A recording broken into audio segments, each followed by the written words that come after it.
Dramatic principles.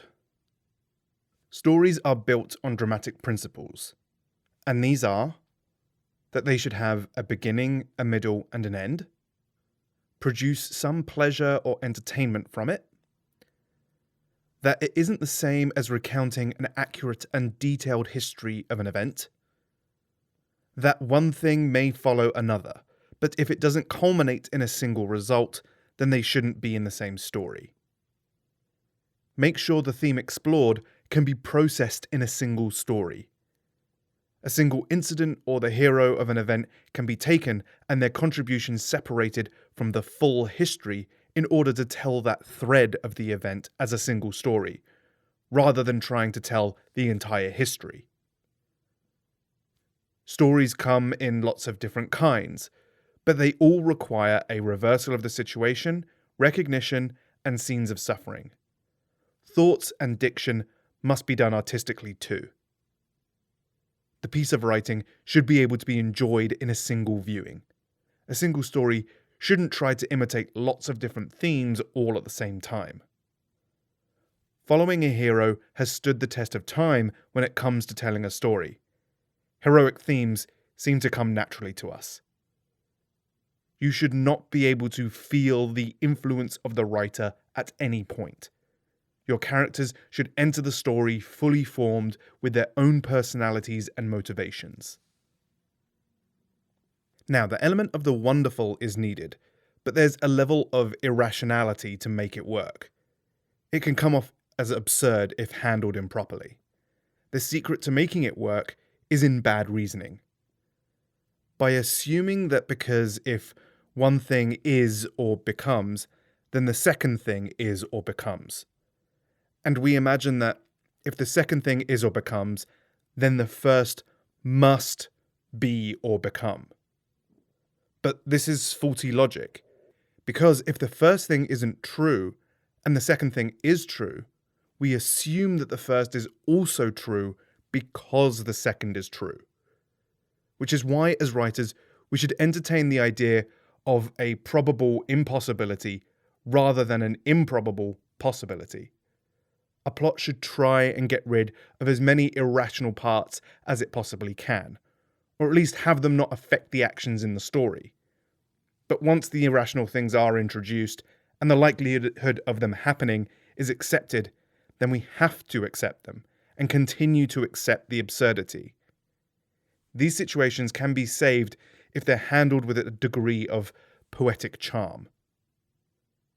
You can get a bit more elaborate with characters' diction during scenes where we're learning about the character, rather than moving the plot forward. But thought and character can be missed or lost by overdone diction. Critiques of drama. There are 5 critical objections made when assessing drama. Things are either impossible, or irrational, morally hurtful, contradictory, or not artistically correct. And here are the answers to those criticisms. The writer as an imitator can only imitate one of 3 things. Things as they were or are, things as they are said or thought to be, or things as they ought to be. Now, writers can only express these imitations through language. We give creative license to writers to change the language, as well as a different standard of what is true from things like politics or journalism. If an imitation doesn't ring true, then the error is in the writing. But if the error is in an irrational choice or a technical inaccuracy, then it's in the planning and is easily fixed, or at least it should be. Only put in an impossible scenario unless it brings a satisfying resolution to the story.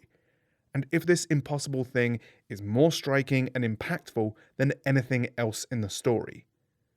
But if there's an option that doesn't break the reality but is just as effective, then that's what should be chosen. Avoid breaking the reality as much as possible. People will forgive an inaccuracy if it's done artfully, but they won't if it isn't. If things aren't done accurately, then the writer can say, this is how it ought to be, or this is how people say it is. If it's done artfully, you have to consider who said or did it, and who they said or did it to, when they said or did it, how they went about it, and for what reason. For example, were they trying to make things better or avoid things getting worse, and whether that fits in with the story. Other problems can be fixed by the use of language. Using a rare word can create confusion because it can be interpreted in many ways, so make sure it can only be interpreted in the way that it's intended. Sometimes an expression can mean to be metaphorical and can create an unreasonable expectation. The solution could be in the performance of the lines, but also could be an issue with punctuation.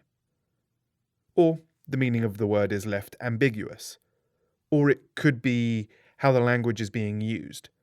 When a word has an inconsistent meaning, you need to consider all of the potential ways it can be interpreted so that you can figure out how useful it is to use that word. Generally, the impossible will be justified because of artistic requirements, or they work on other levels other than the surface level. Remember, a probable impossible is better than an improbable possible. So long as the ideal is better than the reality, it can be justified.